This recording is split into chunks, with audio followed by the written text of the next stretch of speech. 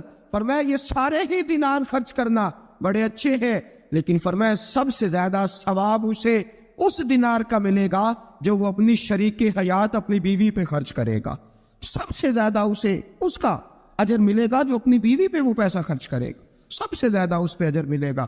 ایک ہے نان و نفقہ, اور اعلیٰ حضرت نے لکھا کچھ اضافی خرچہ بھی دو اسے, اور جب اسے تھوڑا بہت اضافی خرچہ دو تو بعد میں حساب بھی نہ مانگو.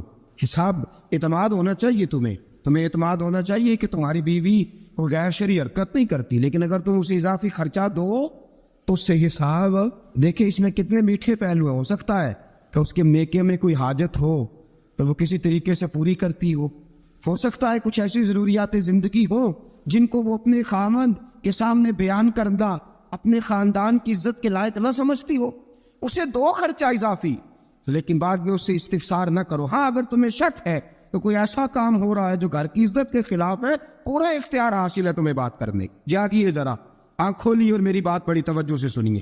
نبی کریم صلی اللہ تعالیٰ علیہ وسلم نے فرمایا اس پر مال خرچ کرو. اور ایک اور شرعی مسئلہ آپ کو بتا دوں, خاوند ہو کنجوس, کٹھن مسئلہ ہے نا, اور وہ بیوی کو ضرورت کے پیسے بھی نہ دیتا ہو تو اس عورت کو اجازت ہے کہ خاوند کی اجازت کے بغیر اس کے پیسے لے کے استعمال کر سکتی ہے. شریعت نے اجازت دی ہے نا اسے. حضرت ہندا بن ابی سفیان, جناب ابو سفیان کی زوجہ, رسول پاک کی خدمت میں عرض کرنے لگی حضور خاوند میرا بڑا کنجوس ہے بھی مالدار, حضور ضرورت کے پیسے بھی نہیں دیتا, نان و نفقہ بھی پورا نہیں کرتا, کپڑی روٹی کے پیسے بھی پورے نہیں کرتا. حضور مجھے پتا ہے پیسے کہاں رکھتا ہے, اپنی مرضی سے لے لو. حضور نے فرمایا ضرورت کے مطابق لینا. یہ نبی پاک کی حدیث سے ثابت.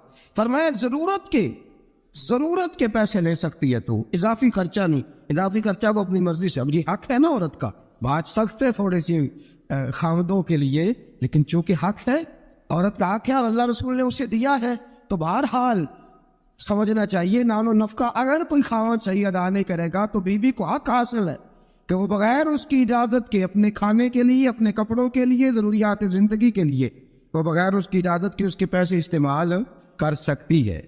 عزیز دوستو, نبی اکرم صلی اللہ علیہ وسلم نے یہ سارے حقوق بیان فرمائے. اب ذرا آگے چلیے, اس سے اگلی بات ہے خاوند کا اپنی بیوی کے ساتھ حسن سلوک کرنا.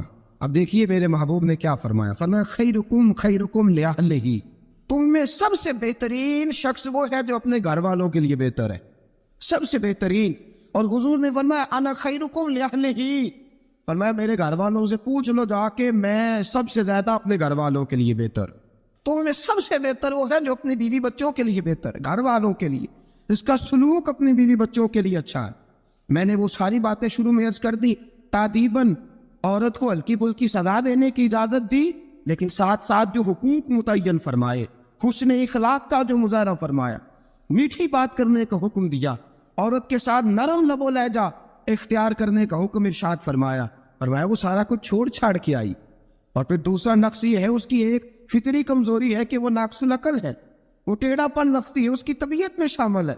تو اعلیٰ ظرف ہے, تو مرد ہے, اللہ نے تجھے افسر بنایا, تیرا کام ہے کہ اس کے ساتھ حسن سلوک کرے. نبی اکرم صلی اللہ تعالی علیہ وسلم کی پیاری زوجہ سیدہ طیبہ طاہرہ حضرت عائشہ صدیقہ رضی اللہ تعالیٰ عنہ فرماتی ہے میں حضور گھر میں ہوتے تھے تو بے تکلف گفتگو کر لیتی تھی. بے تکلف, جو مجھے کہنا ہوتا تھا میں بغیر جھجک کے نبی کریم علیہ السلام کی خدمت بابرکت میں بات عرض کر دیتی تھی. فرماتے ایک موقع ایسا آیا کہ حضرت صفیہ رسول پاک کی زوجہ فرماتی ہیں کہ اونٹ میرا کہیں گم ہو گیا, میں رونے لگ گئی. اونٹ گم ہوا اور میں رونے لگ گئی. صفیہ فرماتی ہے رسول پاک صلی اللہ علیہ وسلم تشریف لائے اور نبی پاک علیہ الصلوۃ والسلام نے پہلے اپنی مقدس چادر مدثر والی اور مزمل والی کملی، فرماتے حضور نے اس کے ساتھ میرے آنسو صاف کیے، اور آنسو صاف کر کے حضور نے کچھ ایسی باتیں چھیڑ دی کہ میں نے ہنسنا شروع کر دیا۔ نبی پاک دلجوئی فرما رہے ہیں، رسول پاک صلی اللہ علیہ وسلم دلجوئی فرما رہے ہیں، فرماتی ہیں یہ انداز حضور ہمارے ساتھ اختیار۔ حضرت عائشہ صدیقہ فرماتی ہیں میں چھوٹی سی تھی جب حضور کے گھر آئی، میں اپنی سہیلیوں کو کہتی کہ فلانے ٹائم حضور گھر نہیں ہوتے، آ جانا مل کے کھیلیں گی، آ جانا۔ فرماتی چھوٹی سی تھی جب رسول پاک کے حرم میں داخل ہو گئی، اپنی سہیلیوں کو کہتی حضور فلاں وقت نہیں ہوتے، آ جانا مل کے کھیلیں گے۔ فرماتی ہیں بچیاں میرے ساتھ کھیلتی اور حضور کبھی بے وقت آ جاتے، جو آنے کا وقت نہ ہوتا کسی کام سے آ جاتے۔ فرماتی ہیں جب حضور آتے تو میری سہیلیاں چھپ جاتی۔ ایک دن ایسا ہوا کہ وہ ساری بچیاں چھپ گئیں۔ سبحان اللہ، قربان جائیں رسول پاک کے طرز پر، انداز محبت پر۔ فرماتی ہیں حضور اٹھے، ارے حضور سے کوئی چیز چھپ تو نہیں نہ سکتی۔ اور حضرت فرماتے ہیں اور کوئی غیب تم سے نہا ہو بھلا جب خدا ہی نہ چھپا رہا، جب خدا ہی نہ چھپا، جب اللہ نہیں چھپا تو اور کیا چیز چھپے گی۔ نبی پاک نے جب اپنے رب کا دیدار کر لیا اللہ کے کرم سے تو باقی پیچھے کیا رہ گیا؟ حضور سے کچھ، حضور اٹھتے اور جس دروازے کے پیچھے کوئی بچی چھپی ہوتی حضور اسے پکڑ کے لاتے، لا کے حضرت عائشہ فرماتی میرے پاس بٹھاتے، پھر دوسری کو پکڑ کے لاتے، تیسری کو، چوتھی کو، پانچویں کو، سب کو پکڑ کے لاتے اور رسول پاک فرماتے جانا نہ، جب تک تمہارے پاس موقع ہو عائشہ کے ساتھ کھیلتی رہنا، جانا نہیں، جانا نہیں۔ حضرت عائشہ فرماتی ہے میری سہیلیاں گھر جا کے، اپنے گھر جا کے وہ بتلایا کرتی تھی کہ عائشہ بڑے نصیبوں والی ہے، عائشہ بڑے مقدروں والی ہے، ایسا گھر والا ملا ہے جو اس کے کھیلنے کا بھی خیال رکھتا ہے، جو اس کی تفریح کا بھی خیال۔ رسول اکرم صلی اللہ تعالی علیہ وسلم کا انداز دیکھیے نا۔ لیکن عائشہ صدیقہ فرماتی ہے مسجد نبوی میں حبشی بچے نیزوں سے کھیل رہے تھے، نیزوں کے ساتھ کھیل رہے تھے، اور نبی پاک علیہ السلام نے فرمایا عائشہ ادھر آؤ، بچے حبشی مسجد کے دروازے پہ نیزوں کے ساتھ کھیل رہے ہیں، کھیل دیکھو گی؟ تو عائشہ صدیقہ فرماتی ہے میں نے کہا حضور دیکھوں گی۔ تو رسول پاک صلی اللہ تعالی علیہ وسلم نے نا اپنے جبہ مبارک کے اندر، اپنی چادر مبارک کے اندر مجھے چھپا لیا، میری صرف آنکھیں نظر آتی تھی۔ فرماتی ہیں میں نبی پاک علیہ الصلوۃ والسلام کے مقدس مغل مبارک کے اندر چھپی وہ کھیل دیکھتی رہی، دیکھتی رہی، دیکھتی رہی اور محظوظ ہوتی رہی۔ حضور نے فرمایا عائشہ بس کریں اب۔ فرماتی ہے میں نے کہا نہیں ابھی اور دیکھنا ہے۔ فرماتی ہے رسول پاک کے لفظ ہیں بس کریں اور دیکھنا ہے۔ فرمایا حضور پھر کھڑے رہے۔ رسول پاک کی چاہت اور حضرت عائشہ صدیقہ کی چاہت، جب نبی پاک نے بحیثیت شوہر اپنا اسوہ حسنہ پیش کیا تو کس انداز میں پیش کیا؟ فرمایا نہیں جب تک تو کہے گی میں کھڑا دکھاتا رہوں گا۔ حضرت عائشہ صدیقہ رضی اللہ تعالی عنہا فرماتی ہیں جب تک میں دیکھتی رہی رسول پاک میری خواہش کے لیے کھڑے رہے۔ دو جہاں کے بادشاہ، دو جہاں کے والی، فرماتے ہیں کہ بی بی اس کی چاہت کے لیے حضور کتنی دیر کھڑے رہے۔ کتنے کام کرتے ہیں ہم اپنی بیویوں کی چاہت کے حوالے سے، اور کتنا ہم وقت صرف کرتے ہیں صرف اس لیے کہ آج چلو بیوی کی خواہش ہے اور ہم تھوڑی دیر کے لیے کچھ وقت ایسا نکالیں جو فقط ہمیں ایسا دے جس سے اس کی طبیعت کو ہم تھوڑا خوش کر سکے۔ نبی اکرم صلی اللہ تعالی علیہ وآلہ وسلم کا انداز دیکھیے نا۔ حضرت عائشہ فرماتے ہیں کہ اللہ کے محبوب علیہ السلام ایک جنگ سے واپس آئے تو فرمایا عائشہ میرے ساتھ دوڑ لگاؤ گی؟ ہم سمجھتے ہیں تہذیب کے خلاف ہے، میں تو بڑا مہذب ہوتا ہوں جی، میں بڑا مہذب آدمی ہوں۔ اور ایک اور مصیبت ہے ہمارے ہاں، نبی پاک صلی اللہ علیہ وسلم عورتوں کے ساتھ گھر کا کام کاج بھی کراتے تھے۔ کیا خیال ہے آپ کا؟ عورتوں کے ساتھ گھر کا کام کاج بھی کیا خیال ہے آپ کا؟ ویسے یہ سنت ہے نا نبی پاک صلی اللہ علیہ وسلم، آپ کو جتنا مرضی کوئی تانا دے کہ یہ بیوی کا مرید ہو گیا ہے، جورو کا غلام ہو گیا ہے، آپ کہہ سکتے ہیں میں مصطفیٰ کی سنت ادا کر رہا ہوں، میں نبی پاک صلی اللہ علیہ وسلم کی۔ اور نوجوان فخر کرتے ہیں باہر نکل کے، میں نے نہیں کبھی بولنے دیا اسے۔ بھئی یہ اعلیٰ اخلاق کی بات نہیں ہے جو تو سنا رہا، یہ اعلیٰ اخلاق والی بات نہیں کہ تو باہر بیٹھ کے کہہ دی بھائی اس کی جرت ہے میرے سامنے بول جائے، یہ اعلیٰ اخلاق کی بات نہیں ہے، یہ اعلیٰ، یہ کوئی جرت والا معاملہ ہے۔ عورت پہ جرت دکھانا بھی کوئی کمال ہے۔ رسول اکرم صلی اللہ تعالی علیہ وسلم نے فرمایا عائشہ دوڑ لگاؤ گی؟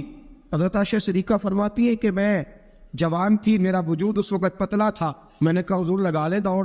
حضور سے زیادہ کوئی مہذب نہیں، نبی پاک سے زیادہ کوئی تہذیب کا علم بردار نبی پاک سے زیادہ کوئی باوقار نہیں. لیکن میرے دوستوں یہ انداز حضور نے کیوں اختیار فرمایا؟ تیری اور میری تربیت کے لیے اختیار فرمایا, تجھے اور مجھے درس دینے کے لیے اختیار فرمایا. اور نبی پاک سے زیادہ مصروف بھی کوئی نہیں.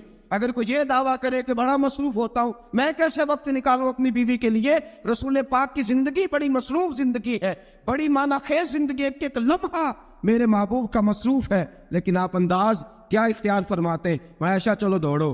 حضرت عائشہ صدیقہ فرماتی ہیں دوڑ لگائی اور میں جیت بھی گئی. دوڑ لگائی بھی, حضور پیچھے رہ گئے, میں آگے نکل گئی. فرماتے ہیں رسول پاک نے مجھے کھجوریں بھی عطا فرمائی, نبی پاک نے مجھے پانی بھی پلایا. دوڑتے دوڑتے تھک گئی. فرماتی ہے پھر ایک موقع آیا, حضور نے فرمایا عائشہ آج پھر دوڑ لگا لو. فرماتی ہے میرا وجود تھوڑا موٹا ہو گیا تھا, تھوڑا سا وجود میرا بھاری ہو گیا تھا. رسول پاک نے فرمایا لگاؤ دوڑ. عائشہ صدیقہ فرماتی ہے دوڑ لگائی تو حضور جیت گئے. رسول پاک جیت گئے, میں پیچھے رہ گئی. حضور نے فرمایا عائشہ یہ پچھلی دفعہ کا بدلہ ہو گیا, میں نے آج تمہیں کہا ہی اس لیے تھا کہ مجھے پتا تھا آج ہار جاؤ گی. اب وہ والی چستی اور وہ والی پھرتی تم نے نہیں رہی, اب تم ہار جاؤ گی, یہ میں نے بدلہ لیا ہے. حضرت عائشہ صدیقہ فرماتی ہے جب سیدہ عائشہ یہ انداز یہ حدیثیں بیان کیا کرتی تھی تو رویا کرتی تھی, آنکھوں میں آنسو ہوتے تھے. فرماتے ہیں ایک میں اس دن بڑا روئی حضور کی محبت پہ. ایک بوڑھی عورت ہمارے گھر آئی, بوڑھی عورت. فرماتی ہیں کہ اس کے ہاتھ کے اندر لاٹھی تھی, لاٹھی ٹیکتی ہوئی آئی, اور جب اس نے باہر سے آواز دی, فرماتی ہے رسول پاک جھٹ سے چارپائی پہ بیٹھ گئے. میرے رسول پاک نے بڑی جلدی سے کپڑا ٹھیک کیا. حضور جلدی سے اٹھے, اس بوڑھی کا استقبال کیا, اسے بٹھایا, اسے کھلایا پلایا, خدمت کی. حضور اس کے سامنے بیٹھے رہے, پرانی باتیں نبی پاک کرتے رہے. بتائیے فلاں کا پھر کیا حال ہے, وہ فلاں موقع پہ پھر کیا بنا تھا, پھر کیا ہوا تھا. سیدہ طیبہ طاہرہ عائشہ صدیقہ فرماتے ہیں مجھے سمجھ نہ آئی ماجرا کیا ہے, معاملہ کیا ہے, یہ بی بی کون ہے, حضور نے کیا کس قسم کا تذکرہ چھیڑ دیا ہے. سیدہ عائشہ فرماتی ہیں بی بی چلی گئی, میں نے سمجھا بڑی کوئی معزز عورت ہے. حضور نے اتنا اکرام کیا, اتنا احترام کیا, اتنی خدمت کی, جاتے دفعہ کھجورے تحفے میں عطا فرمائی. بڑی کوئی معزز باوقار پتہ نہیں کون عالی مرتبت عورت ہے. حضرت عائشہ صدیقہ فرماتی ہیں حضور نے جب اس عورت کا تعارف کرایا, فرماتی ہے میرے دل سے دعا نکلی آپ واقعی اللہ کے سچے رسول ہیں. وہ بی بی کون ہے؟ رسول پاک علیہ الصلوۃ والسلام جب وہ بی بی گئی, حضرت عائشہ صدیقہ فرماتی ہے رسول پاک کی آنکھوں میں آنسو آ گئے. میں نے کہا حضور بی بی کون ہے؟ حضور رو پڑے. نبی پاک تھوڑی دیر کے بعد آنسو پوچھ کے کہنے لگے عائشہ یہ ختیجہ الکبریٰ کی سہیلی ہے, یہ ختیجہ کی سہیلی ہے. ہم مکے میں جب رہا کرتے تھے جو ہمارے پڑوس میں رہا کرتی تھی, یہ ختیجہ کے پاس آ کے بیٹھا کرتی تھی, یہ ختیجہ کے پاس آ کے دکھڑے بیان کیا کرتی تھی, یہ ختیجہ کے ساتھ وقت گزارتی تھی. ہم نے بڑے دکھ اکٹھے دیکھے ہیں, ہم نے بڑا کرب کا زمانہ اکٹھے گزارا ہے. اب کافی عرصے کے بعد یہ بھی مدینے منتقل ہوئی, مجھے خبریں مل رہی تھی. آج جب آئی ہے تو مجھے وہ ختیجہ کی وفاؤں والا دور پھر سے یاد آیا ہے, وہ ختیجہ کی محبتیں پھر سے یاد آئی ہیں. وہ ختیجہ الکبریٰ نے جو میرے ساتھ کٹھن وقت گزارا تھا, وہ جو دکھوں کی وادیاں میں نے اور ختیجہ نے کٹھے سر کی تھی, وہ شیب ابی طالب کے دن جو میں نے اور ختیجہ نے بھوک میں کاٹے تھے, وہ اوجڑیاں میرے سر پہ جو کافر رکھتے تھے, اور ختیجہ محبت اور پیار کے ساتھ کہتی تھی سونیا غم نہ کرنا اللہ بڑی عزت عطا فرمائے گا. فرمایا مجھے وہ سارے دکھ اور وہ ساری پریشانیاں اور وہ ختیجہ کا سارا پیار آج پھر سے یاد آیا ہے. سید عالم صلی اللہ علیہ وسلم یہ جملے کہہ رہے تھے. سیدہ عائشہ فرماتی ہے میرا دل گواہی دے رہا تھا آپ واقعی اللہ کے سچے رسول ہیں, آپ واقعی. اور حضرت عائشہ صدیقہ فرماتی ہے نبی پاک علیہ السلام کچھ دنوں کے بعد اور بھی فرمایا عائشہ گوشت پکاؤ تو سالن ذرا زیادہ بنانا, شوربہ ذرا زیادہ کر لینا, پانی ذرا زیادہ ڈالنا, حضور مہمانوں نے آنا ہے. کچھ لوگ آ رہے, فرمایا نہیں مجھے پتا چلا ہے مدینے میں ختیجہ کی کچھ سہیلیاں آ کے ٹھہری ہیں, میں آج انہیں بھی سالن بھیجنا چاہتا ہوں, ان کے گھروں میں تحفہ. یہ انداز آج بیوی چلی جاتی ہے, نئی شادی ہو جاتی ہے, اس کے بعد کے معاملات کیا ہو جاتے ہیں. میرے دوستو نبی پاک صلی اللہ علیہ وسلم نے سیدہ کا وہ زمانہ بھی یاد رکھا. حضرت عائشہ صدیقہ رضی اللہ تعالی عنہا فرماتی ہیں یہ انداز میرے محبوب کا تھا اپنی بیویوں کے حق میں, یہ طرز حضور اختیار فرماتے تھے اپنی بیویوں کے لیے. حضرت عائشہ صدیقہ رضی اللہ تعالیٰ عنہ فرماتی ہیں اس قدر پیار کرتے تھے, اس قدر محبت کرتے تھے, اس قدر نبی پاک علیہ السلام خلوص کا مظاہرہ کرتے تھے. فرماتی حضور اندر داخل ہوئے میں پانی پی رہی تھی. حضرت عائشہ صدیقہ فرماتی اندر داخل ہوئے پانی پی رہی تھی. آج تو عورت کا جھوٹا کیا, بچہ ہمارا اپنا بھی کبھی کوئی ایسی حرکت کر جائے نا, ہم جلال دکھانا شروع کر دیتے, اس نے یہ کیوں کیا, تمہیں پتہ نہیں ہے میں روٹی کھا رہا ہوں, یہ سارا معاملہ کس طرح ہو گیا, یہ بچہ آیا تو آیا کیوں.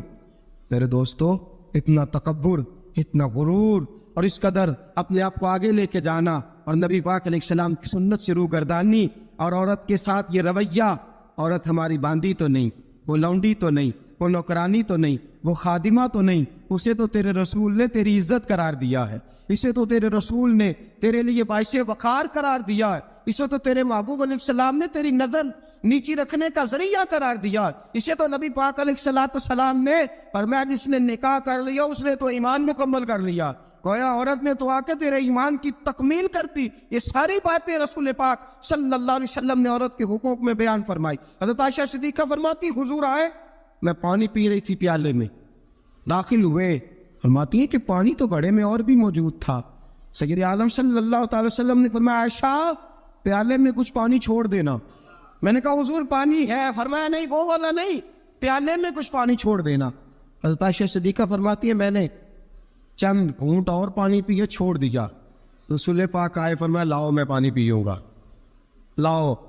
رسول پاک نے جب میرا جھوٹا پینے کا فیصلہ کیا تو فرماتی ہیں کہ میں سمجھتی تھی آج مجھ سے زیادہ باعزت کوئی نہیں, آج اتنی عزت اتنا وقار کائنات میں کسی کا نہیں اتنا مجھے مل رہا. حضور میرا جھوٹا پانی پینے لگے, فرماتی ہیں پھر رک گئے.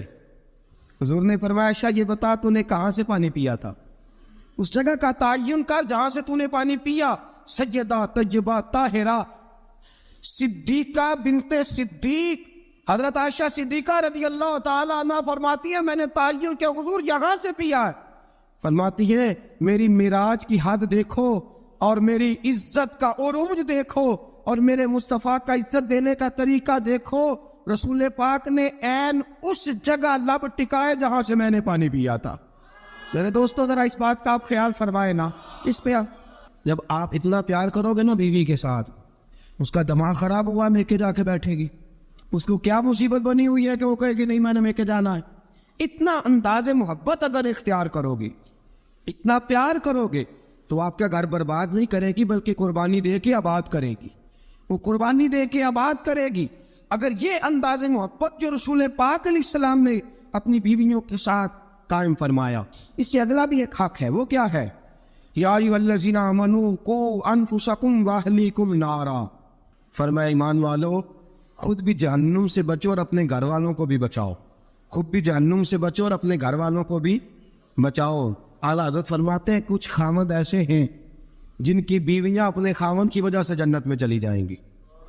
خاوند نیک تھا, اللہ نے سفارش قبول کر لی اور اس کی برکت سے اس کی بیوی بھی جنت میں چلی گئی.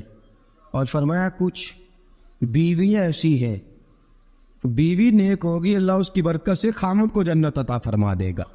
فرمایا اے ایمان والو خود بھی آگ سے بچو اور اپنی بیویوں کو بھی آگ سے. اچھا کبھی کبھی ضمناً بیوی کو کہہ دیا نماز پڑھا کر, ٹھیک ہے جی, اس نے کہا اچھا پڑھا کروں گی, بات ختم ہو گئی. پھر کسی نے کہا گھر میں سے تو اپنی بیوی کو کہہ نماز, میں تو کہتا ہوں پڑھتی نہیں, بڑا بھی اعلیٰ انداز تو نے اختیار کیا کہنے کا, نماز پڑھا کر. اس نے کہا اچھا ٹھیک ہے پڑھا کروں گی, بات ختم ہو گئی. بھئی جس طرح وہ روٹی ٹھیک نہ پکائے تو ناراض ہو جاتا ہے, کپڑے نہیں دھو کے دیے ناراض ہو گیا, جوتے نہیں پالش کیے ناراض ہو گیا, نماز نہیں پڑھتی تو پھر بھی ناراض ہو, تیرا حق بنتا ہے.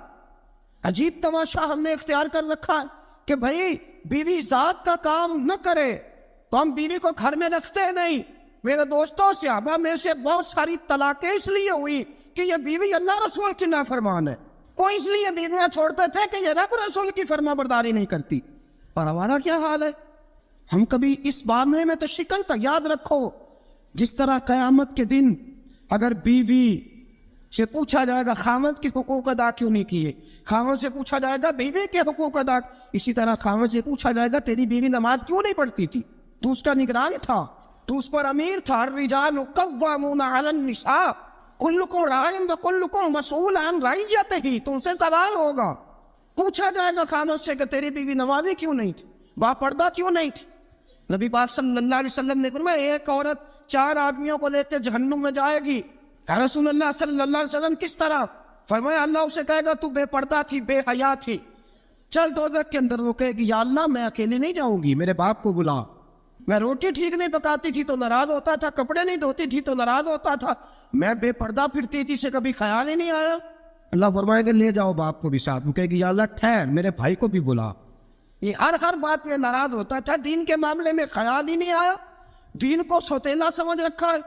اللہ اور اس کے رسول صلی اللہ علیہ وسلم کی حیا ہی نکل گئی ہے. بلا میرے بھائی کو. ایک بار یہ ناراض ہوتا تھا تو ساری رات میں رو کے گزار دیتی تھی، میرا بھائی ناراض ہے، کیوں نہیں اس نے مجھے پردے کے لیے کہا، کیوں نہیں اس نے مجھے نماز کے لیے کہا. اللہ فرمائے گا لے جا بھائی کو بھی دوزخ میں ساتھ. کہے گی میرے شوہر کو بلاؤ، کون کون سے ناز تھے جو میں اس کے نہیں اٹھاتی تھی، کیوں اس نے مجھے نمازی نہیں بنایا.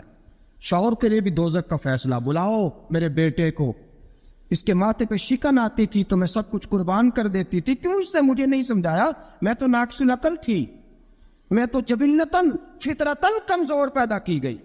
ایک عورت 4 آدمیوں کو لے کے جہنم کا ایندھن بنے گی.